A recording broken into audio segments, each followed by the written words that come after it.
नमस्कार दोस्तों, गौरी की आवाज़ चैनल में आपका स्वागत है। माया महीने के 25,000 कमाती, जो उसका पति उससे ले लेता। अपने खर्चे के लिए भी माया को अपने पति की मिन्नत करनी पड़ती।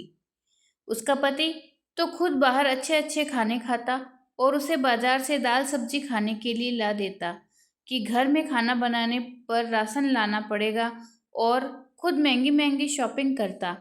माया जब भी पति से अपने या बच्चों के लिए पैसे मांगती, उसका पति उसको तलाक देने की धमकी देता। माया घर में आई। घर में उधम सा मचा हुआ था। पूरा घर उलट पुलट पड़ा था और बच्चे एक दूसरे से लड़ रहे थे। माया कहने लगी, क्या हो रहा है घर में? उसकी बेटी कहने लगी, मम्मी, आयुष मुझे तंग कर रहा है। बेटी 6 साल की थी और बेटा 7 साल का। माया ने अपना पर्स एक तरफ रखा, थकी हारी पहुंची थी। कहने लगी, यह क्या हरकत है? घर देखा है तुम लोगों ने, कितना फैला रखा है। वो कहने लगी, वो तो पापा के कुछ दोस्त आए थे, चाय पीकर गए हैं, इसलिए किचन में इतने बर्तन हैं। और यह आयुष मुझे तंग कर रहा था, उसी ने सोफे के कुशन उठा के मुझे मारा है। माया कहने लगी, तुम्हारे पापा कहाँ हैं? कहने लगी, वो तो अपने दोस्त के साथ चले गए। माया को गुस्सा आया था।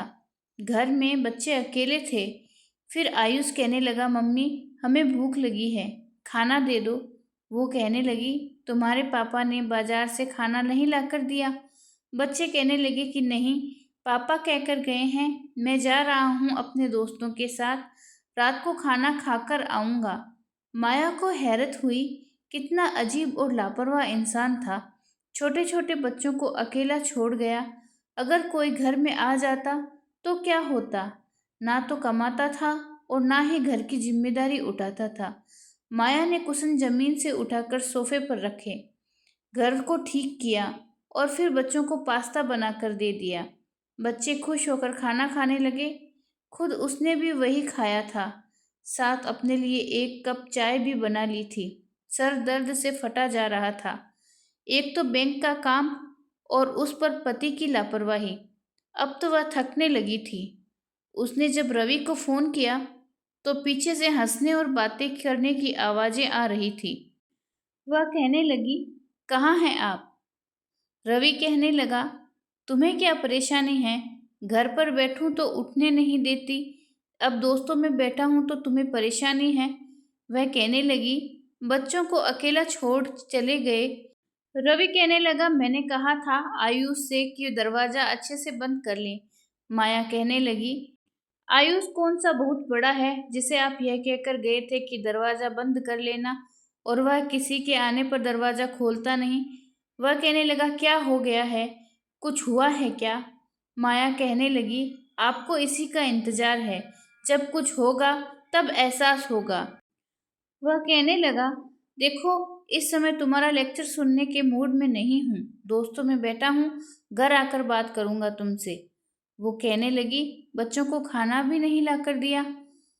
रवि कहने लगा, यार क्या हो गया? अगर खाना नहीं लाकर दिया तो खुद लेकर आ जाओ, ऑर्डर करके मंगवा लो। माया कहने लगी, पैसे आपके पास होते हैं, मेरे पास नहीं कि मैं कुछ मंगवाऊं। कहने लगा, जान मत खाओ मेरी, पता नहीं क्या परेशानी है तुम्हें। वह फोन बंद कर चुका था। माया की आंखों से आंसू बह रहे थे। रवि रात को देर से आया था, दोस्तों में पैसा उड़ाकर और खाना खाकर घर पर दाल और ठंडी रोटियां लेकर आया था, मगर तब तक बच्चे सो चुके थे।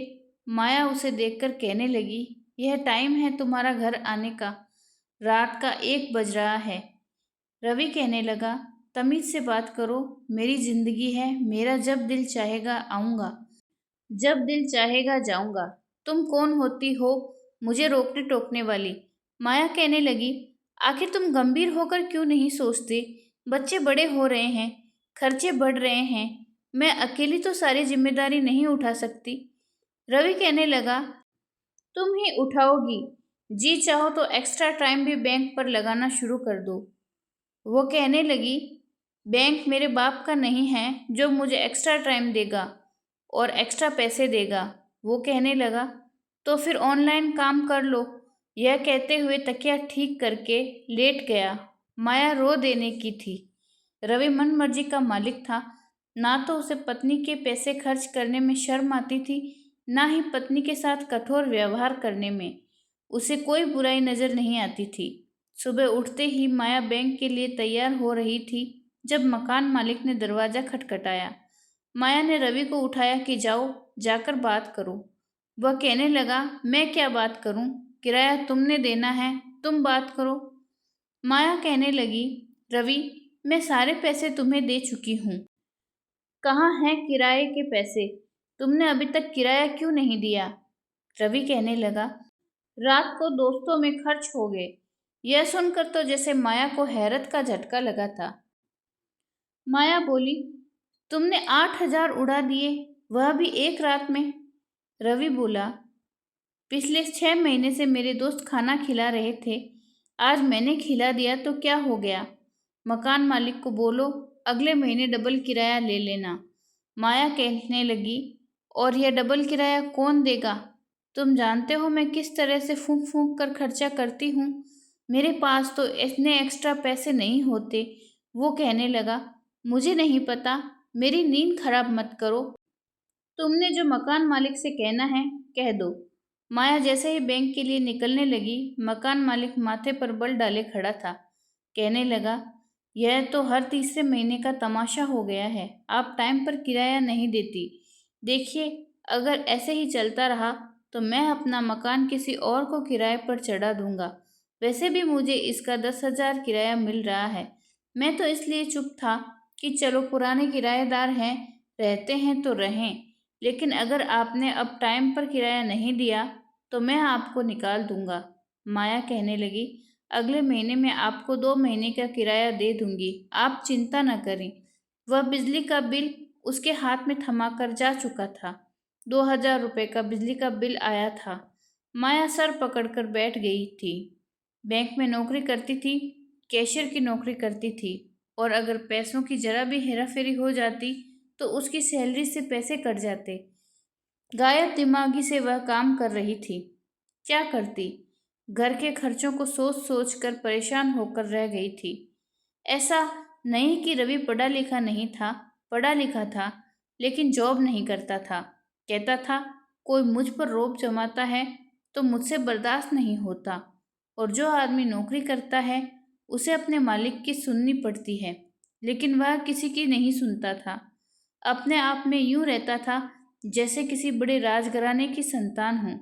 जैसे ही अगले महीने की सैलरी माया को मिली, उसने 15,000 रुपये मकान मालिक को दे दिए और 4,000 बिजली का बिल भरा, और बाकी के पैसे रवि को पकड़ा दिए। पैसे कम देखकर वह कहने लगा, इतने कम पैसे, बाकी के पैसे कहाँ हैं? माया ने बोला, मकान मालिक को पिछले 2 महीने का किराया नहीं दिया था, मैंने वह दे दिया। रवि कहने लगा, तुम्हारी इतनी हिम्मत, मैं खुद उसे किराया दे देता। तुमने क्यों दिया? बहुत शौक है तुम्हें सारे काम खुद निपटाने के, लोगों के साथ पैसों के मामले निपटाने का। मैं किस लिए हूँ? वह कहने लगी, यह तुम्हें सोचना चाहिए कि तुम किस लिए हो। इतना ही तुम्हारा आत्मविश्वास जाग रहा है तो फिर क्यों कुछ नहीं करते? हाथ पर हाथ धरे रखने से काम नहीं चलेगा।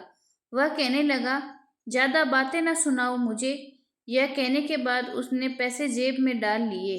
माया कहने लगी, बच्चों के लिए थोड़ा सा चिकन और पास्ता ला के रख दो, मैं शाम को आके बना दिया करूंगी, और खाना जल्दी ला दिया करो। और मेरी बात सुनो, कल ही बच्चों की फीस जमा करवा देना। बाकी जो पैसे बचेंगे उसी से महीना गुजार लेंगे। जरूरी नहीं कि हर महीने तुम होटल से अच्छे अच्छे खाना खाओ, हम सादी दाल रोटी भी खा सकते हैं। वैसे भी जब ऑफिस से आती थी तो थक जाती थी, उसके बाद ट्यूशन पढ़ाती थी, खाना बनाने का उसके पास टाइम नहीं मिलता था। छुट्टी वाले दिन उसको पूरे सप्ताह के कपड़े धोने होते थे। सारे घर की अच्छे से साफ सफाई करती, क्योंकि रवि किसी काम को हाथ नहीं लगाता था। यहाँ तक कि पानी भी खुद उठकर नहीं पीता था, बच्चों से मंगवाता था। उसे पत्नी का पैसा उड़ाते हुए जरा भी शर्म महसूस नहीं होती थी। रात को जब वह घर आया तो वही दाल सब्जी और सूखी तंदूर की रोटियां लाकर रख दी। साथ में उसने शॉपिंग बैग पकड़ रखा था। माया कहने लगी, यह क्या है? रवि कहने लगा, तुम्हें नजर नहीं आ रहा यह क्या है? काफी दिन हो गए मैंने शॉपिंग नहीं की थी। पहनने के लिए वही पुराने शर्टें पड़ी हुई थी, इसलिए मैंने कपड़े खरीद लिए। माया कहने लगी, मैं बैंक में काम करती हूँ, लेकिन वही कपड़े धोकर पहन कर जाती हूँ ताकि मेरी गरीबी छुपी रहे। 2 साल से मैंने कपड़े नहीं बनाए, बच्चों के कपड़े नहीं बने, और आप हर 2 महीने बाद अपने कपड़े उठाकर ले आते हैं। अभी तो पिछले कपड़ों में काफी कपड़े ऐसे हैं जो एक बार भी नहीं पहने, और फिर से नए कपड़े ले आए। आखिर तुम चाहते क्या हो? वह कहने लगा, देखो मुझे परेशान न करो। क्या हो गया जो मैंने 34,000 रुपये की शॉपिंग कर ली? तो वो कहने लगी, 34,000 की शॉपिंग कर ली तो महीना कैसे चलाओगे? कहने लगा, दाल सब्जी और रोटी 100 रुपये में आती है, तुम लोगों का और खर्च ही क्या है? मैं तो सोच रहा हूँ यही खाना बच्चे दोपहर को भी बचा कर खा लिया करें ताकि पैसे बच जाएं, और तुम्हारी अगली सैलरी आने से पहले पहले महीना अच्छे से गुजर जाए। अगर तुम मकान मालिक को सारा किराया ना देती तो मैं कुछ ना कुछ टालम टोल कर लेता, लेकिन तुमने अपनी मनमानी की है, इसलिए मैंने भी अपनी मनमानी कर ली। माया का तो बस नहीं चल रहा था कि क्या ना करें। पछता रही थी उस समय को जब अपने माँ बाप के विरुद्ध जाकर उसने रवि से शादी की थी। दोनों ही यूनिवर्सिटी में एक साथ पढ़ते थे और फिर नौकरी भी एक ही कंपनी में ज्वाइन की थी। उस समय तो रवि की अच्छी पोस्ट थी, कमाता भी अच्छा था। हाँ, लेकिन था ऐसा ही अकड़ू।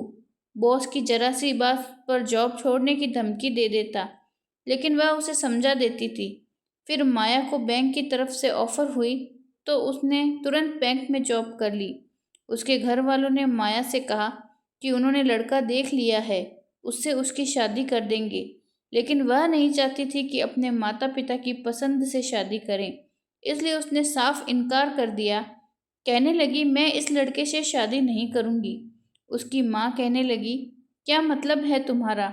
अच्छा है, शरीफ है और अपने कपड़े की दुकान है, अच्छा कमाता है। माया कहने लगी, नहीं, मुझे नहीं करनी शादी उससे। आपने उसका हुलिया देखा है? ज्यादा पढ़ा लिखा भी नहीं है। मैं उसके साथ अपनी किसी भी पार्टी में नहीं जा सकती, लोग तो मेरा मजाक उड़ाएंगे। मैं शादी अपनी पसंद से करूंगी। उसकी माँ कहने लगी, तुम्हारा दिमाग तो ठीक है, हमने तुम्हें जॉब की छूट दे रखी है, और वह भी इसलिए क्योंकि हमारे हालात अच्छे नहीं हैं। इन्हीं पैसों से मैं तुम्हारा दहेज बनाना चाहती हूँ, वरना तुम्हारे पिताजी तो नौकरी के भी खिलाफ थे। तुम्हारी दोनों बहनों की शादी उन्होंने अपनी पसंद से की है, और तुम भी ये जानती हो कि हमारे यहाँ शादी के फैसले माँ बाप ही करते हैं। वो कहने लगी, मैं अपनी ज़िंदगी का फैसला खुद करूँगी। मैं किसी पर निर्भर नहीं हूँ, अच्छा कमाती हूँ और अपने लिए अच्छा लाइफ पार्टनर भी ढूंढ सकती हूँ। मुझे किसी ऐसे वैसे लड़के से शादी नहीं करनी। अगर आपने इनकार किया तो मैं खुद कर लूंगी। उसकी माँ ने माया को बहुत समझाया था कि देखो बेटा, यह लड़का हमारा देखा भाला है, अच्छे परिवार का है, अपनी दुकान है, अपना घर है, तुम खुश रहोगी। लेकिन उसकी एक ही जिद थी कि मैं उस लड़के के साथ खुश नहीं रह सकती। उसके दिल में पहले से रवि था। रवि काफी हैंडसम था, जिससे माया आकर्षित हो गई थी। इसलिए उसे विजय का हुलिया बिल्कुल भी पसंद नहीं था। ज्यादा स्मार्ट भी नहीं था, रंगत भी कुछ सांवली थी। उसकी ऐसी रंगत और उसका ऐसा हुलिया देखकर माया ने तो ठान ली थी कि कभी इससे शादी नहीं करेगी। रवि से कहने लगी कि वह अपना रिश्ता लेकर आ जाए। रवि को भी वह पसंद थी, और सबसे ज्यादा यह पसंद था कि वह बैंक में अच्छी जॉब कर रही थी। रवि मन लगाकर जॉब नहीं कर रहा था, 3 कंपनियां छोड़ चुका था, सिर्फ इस वजह से कि उसके बॉस ने उसकी इंसल्ट की है। उससे यह क्यों कहा कि वह देर से आता है, टाइम पर क्यों नहीं आता। वह अपनी मर्जी से उठने बैठने का आदी था। अभी भी उसका यही हाल था। तीसरी जगह से भी जॉब छोड़ने का कोई बहाना ढूंढ रहा था। माया से कहने लगा कि तुम जानती हो कि मेरे माता पिता जिंदा नहीं हैं, और मैं लड़कों के साथ एक छोटे से फ्लैट में रहता हूँ, जहाँ हम सब लड़के मिलकर किराया देते हैं। तुम्हें शादी के बाद कहाँ रखूंगा? और फिर तुम्हारे घर वाले मुझ जैसे अकेले लड़के को रिश्ता क्यों देंगे? वह कहने लगा कि तुम अपनी मर्जी की नौकरी ढूंढ लो, जैसे ही तुम्हारी नौकरी लग जाएगी तो मैं अपने माता पिता को मना लूंगी। रवि ने एक नई कंपनी ज्वाइन कर ली। उसकी सैलरी भी अच्छी थी, 40 से 50 हजार थी और बढ़ने की उम्मीद भी थी। लेकिन वह उसकी आदत और माया ने अपने माँ बाप से जिद बांध ली थी कि शादी करूंगी तो रवि से करूंगी। उसके माता पिता को रवि पसंद नहीं आया था, क्योंकि उसकी कोई फैमिली और घर भी नहीं था, ना ही वह जिम्मेदार लड़का था। सारी जानकारी निकालने के बाद में उसके पिता ने कहा कि वह तो एक साल में 3-4 कंपनियां छोड़ चुका है, सिर्फ कुछ महीने काम करता है, वह तुम्हारे खर्चे कैसे पूरे करेगा। देखो, अगर तुम अपनी मर्जी चलाओगी तो कल को हम तुम्हें पूछेंगे भी नहीं। उन्होंने बहुत समझाया, धमकियां तक दी, लेकिन माया के सर पर तो रवि के प्यार का भूत सवार हो चुका था। उसके अलावा तो उसे कुछ और नजर ही नहीं आता था। कहने लगी, मैं उसके साथ हर तरह से रह लूंगी। लेकिन यह सिर्फ कहना आसान था, ऐसा करना बहुत मुश्किल था। इमोशन में आकर उसने अपने माँ बाप को खुदकुशी की धमकी तक दे दी थी कि अगर उन्होंने रवि से उनकी शादी नहीं की, तो कोई रुकावट डालने की कोशिश की तो वह अपने आप को खत्म कर लेगी। उसके माता पिता ने बड़ी सादगी से रवि से उसकी शादी कर दी। साथ में यह भी कहा कि अब हमारे घर पर कदम मत रखना। वह विदा होकर रवि के संग चली तो गई थी। उसी ने किराए का घर लेकर अपना सामान रखा। रवि को और क्या चाहिए था। वह तो शादी के 1 महीने बाद ही कंपनी छोड़ चुका था कि उसके बॉस ने उसकी इस बात पर इंसल्ट की कि वह देर से क्यों आता है। माया उसे उठाती रहती कि टाइम पर ऑफिस जाओ, लेकिन वह उसकी सुनता ही नहीं था। नौकरी छोड़ने के बाद उसने दोबारा नौकरी करने की कोशिश ही नहीं की। कहता था कि तुम्हारे बाप ने भी तुम्हें पैसा नहीं दिया, वरना मैं कोई बिजनेस कर लेता तो अच्छा कमाता। पहले वह दोनों अकेले थे, इसलिए जो भी जमा पूंजी थी उसकी माया कमेटी डाल देती थी। जब कमेटी खुली तो 2 लाख मिले, तो उसने सारे पैसे रवि को दे दिए ताकि वह कोई काम कर ले। लेकिन रवि ने सारे पैसे उड़ा दिए। अपने दोस्तों के साथ मटर गश्ती करने और घूमने फिरने, और पैसे बचे वह अपने अकाउंट में रख लिया करता था। माया उससे कहती रह गई कि मैंने यह पैसे अपनी इच्छाओं को मार कर जमा किए हैं ताकि तुम कोई कारोबार कर सको। इन्हीं दिनों वह प्रेग्नेंट भी हो चुकी थी, लेकिन फिर भी वह जॉब पर जाती थी। 9 महीने बाद उसका बेटा हुआ। उसे लगा कि अब शायद रवि जिम्मेदार हो जाएगा, लेकिन रवि ने तो परवाह भी नहीं की। हाँ, यह एहसान वह माया पर कर देता था कि जब तक वह बैंक में काम करती थी बच्चे को वह संभाल लेता था। लेकिन 1.5 साल के समय के अंतराल पर ही उसकी दोबारा से प्रेगनेंसी सुनकर वह कहने लगा कि मैं और बच्चे नहीं पालूंगा। ऐसा करो, इसे गिरा दो। माया कहने लगी, यह तो पाप है, मैं नहीं कर सकती। वह कहने लगा, तो बच्चे खुद संभालना। दूसरी बेटी के जन्म के बाद ज्यादातर बच्चों को संभालने की जिम्मेदारी माया पर आ पड़ी थी। उसने एक आया रख ली, लेकिन दिल में यही डर रहता था कि रवि घर पर होता है, कुछ ऊंच नीच ना हो जाए। आया ने अभी कुछ महीने काम किया और नौकरी छोड़ दी कि वह ऐसे घर में काम नहीं करेगी जहाँ आदमी हर समय घर में बैठा रहे। बच्ची 1 साल की हो गई थी। रवि बस यही करता था कि फीडर पिला देता था और डायपर सुबह माया पहना कर जाती थी, और जब वह शाम को आती तभी डायपर चेंज करती थी। वह बच्चों के डायपर भी चेंज नहीं करता था। माया के आने से पहले यह करता था कि बाजार से दाल रोटी और सब्जी लाकर रख देता था ताकि वह आकर खाना खा ले। आते ही माया को घर की सफाई सुथराई करनी पड़ती थी। बच्चों को संभालने की जिम्मेदारी भी उसी पर आ जाती थी।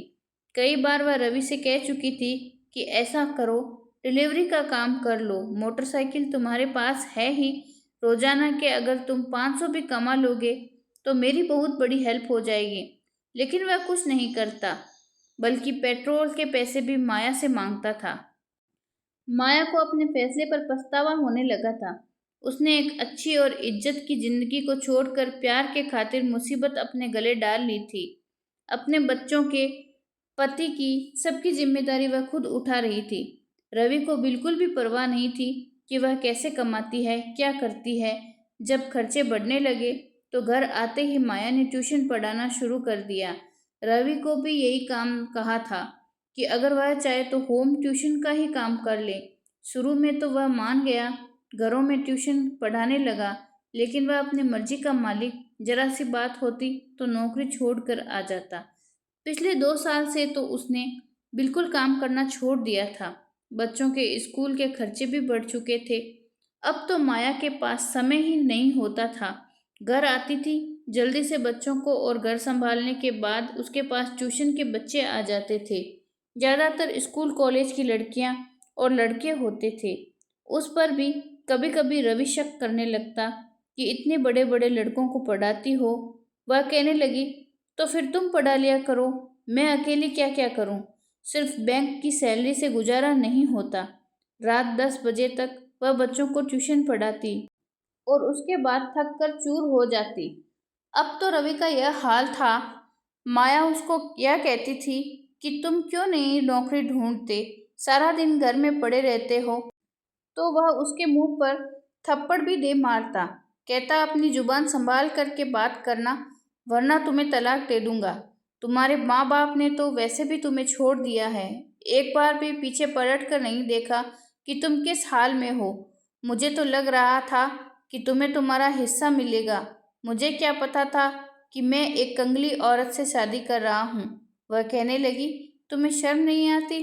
तुम मुझ पर उम्मीद रखे बैठे हो। तुम्हारी प्यार भरी बातों में आकर मैंने अपने माँ बाप से लड़कर उन्हें छोड़कर तुमसे शादी की। काश कि मैं उनकी बात मान लेती तो आज एक खुशहाल जिंदगी गुजार रही होती। यह सुनकर रवि को बहुत गुस्सा आया। कहने लगा, अपना मुंह बंद रखो, वरना तुम्हारा वह हाल करूंगा कि याद करोगी। बच्चे माँ बाप की लड़ाई देखकर सहम कर बैठ जाते। आखिरकार माया को ही हार माननी पड़ी। वह फूट फूट कर रोती थी कि उसने किस मुसीबत को अपने गले लगा लिया। अब वह पछताती थी कि काश वो अपने माँ बाप की बात मान लेती, उनकी पसंद से शादी की होती तो शायद उसकी किस्मत में इतना दुख न होता। अक्सर लड़कियां लड़कों की मीठी मीठी बातों में आकर फैसला तो कर लेती है, लेकिन हमेशा फिर पछताती है। एक बार जब रवि घर आया तो बहुत नशे की हालत में था। यह देखकर माया से बर्दाश्त नहीं हुआ। सुबह उठते ही दोनों में झगड़ा होने लगा। जब उसकी छुट्टी थी, माया कहने लगी, अब तुम रोज शराब पीने लगे हो, मेरे सारे पैसे तुम शराब में उड़ा दोगे तो मैं घर कैसे चलाऊंगी? उन दोनों का झगड़ा इतना बढ़ गया कि रवि ने उसे मार पीट कर घर से बाहर निकालने लगा और डिवोर्स देने की बात कहने लगा। यह सुनकर माया को अपने कानों पर यकीन नहीं आया। वह गुस्से में घर से चला गया। माया का पूरा दिन रोते हुए गुजरा। बच्चे अलग परेशान थे। अगले दिन डिवोर्स के पेपर उसने माया को भिजवा दिए थे। माया ने भी पेपर पर साइन करके अपनी जान छुड़ा ली। दोनों की डिवोर्स का 1 सप्ताह बीत चुका था। जब एक रात को वह वापस आया तो माया कहने लगी, जाओ यहाँ से, मेरे घर से निकल जाओ, अब हमारा कोई संबंध नहीं रहा। लेकिन वो हाथ जोड़कर माफी मांगने लगा। कहने लगा, मुझसे गलती हो गई, मुझे माफ कर दो, मैं कहाँ जाऊंगा, मेरा कोई ठिकाना नहीं है। तुम जैसा कहोगी वैसा ही करूंगा। माया कहने लगी, जो कुछ तुमने किया है उसकी कोई माफी नहीं है। वो बोला, मैं वादा करता हूँ, नौकरी भी करूंगा, खर्चा भी उठाऊंगा। खुद सोचो, बच्चों की जिंदगी बर्बाद हो जाएगी। अगर इन्हें बाप का प्यार नहीं मिला तो वह क्या करेंगे? बच्चे अपने बाप के आदी थे। 3 दिन से रवि घर पर ही रहा था। माया आती तो उसके सामने हाथ जोड़कर माफी मांगने लगता। वो बार बार कहती कि तुम इस घर से चले जाओ। अगर किसी को पता चला कि डिवोर्स के बाद भी तुम यहाँ रह रहे हो तो मैं बदनाम हो जाऊंगी। वो कहने लगा, मैं कहाँ जाऊंगा, मेरे कोई घर नहीं है। फिर रोते हुए हाथ जोड़कर माफी मांगने लगा। कहने लगा, मुझे आखिरी बार माफ कर दो, तुम जैसा कहोगी मैं वैसा ही करूंगा। माया बच्चों के साथ कमरा बंद करके सोती थी। उसे डर लगता था कि कहीं कुछ ऐसा न हो जाए कि वह खुद को मुंह दिखाने के काबिल ही न रखे। क्योंकि रवि उसका हाथ पकड़ लेता तो कभी करीब आकर कहता, इतनी जल्दी हमारा रिश्ता कैसे खत्म हो सकता है, मैं तुम्हारे बगैर नहीं रह सकता। बार बार यही कहता, एक मौका दे दो। वो मानसिक तनाव का शिकार हो चुकी थी।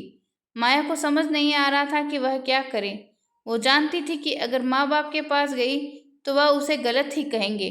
कहेंगे, तुमने अपनी पसंद से शादी की थी और अब देख लो क्या नतीजा निकला। फिर वह अपने बच्चों के बारे में भी सोच रही थी। फिर उसने एक फैसला किया और अपने माँ बाप के घर चली गई। उसके पिता ने तो उसे सही से देखा भी नहीं, पर माँ का दिल पसीज गया। जब उन्होंने अपनी बेटी को रोते हुए माफिया मांगते हुए देखा तो अपने सीने से लगा लिया। नाती नवासों का मुंह देखकर कुछ समय बाद पिताजी भी मान ही गए थे। बच्चे चाहे कोई भी गलती कर ले, मगर माता पिता का दिल ऐसा होता है कि वह बच्चों को माफ कर ही देते हैं। कुछ समय बाद माया की माँ उसकी दूसरी शादी कराने की बात करने लगी, मगर माया अभी भी रवि को भूल नहीं पाई थी। उसकी माँ ने उसका रिश्ता तय कर दिया। एक दिन वह जॉब से वापस आ रही थी कि रवि ने उसे रास्ते में रोक लिया। उससे माफी मांगने लगा। माया ने उससे कहा, मेरा रास्ता छोड़ दो, अब हमारा कोई संबंध नहीं रहा। जल्द ही मेरी शादी होने वाली है। यह सुनकर तो रवि उसके पैरों में गिरकर माफी मांगने लगा। उससे कहने लगा, मैं तुम्हारे बिना नहीं रह सकता, मुझसे बहुत बड़ी गलती हो गई, मुझे माफ कर दो। माया उससे पैर छुड़ाकर अपने घर वापस आ गई थी, मगर दिमाग में बार बार रवि का चेहरा घूम रहा था। समय गुजरता गया और वह दिन भी आ गया जब उसकी दूसरी शादी भी हो गई। वो कमरे में बैठी रो रही थी। जब दरवाजा खुलकर बंद हुआ तो उसे ऐसा लगा जैसे उसका दिल किसी ने मुट्ठी में ले लिया हो, जैसे उसने कभी सोचा भी नहीं था कि उसके साथ ऐसा हो जाएगा।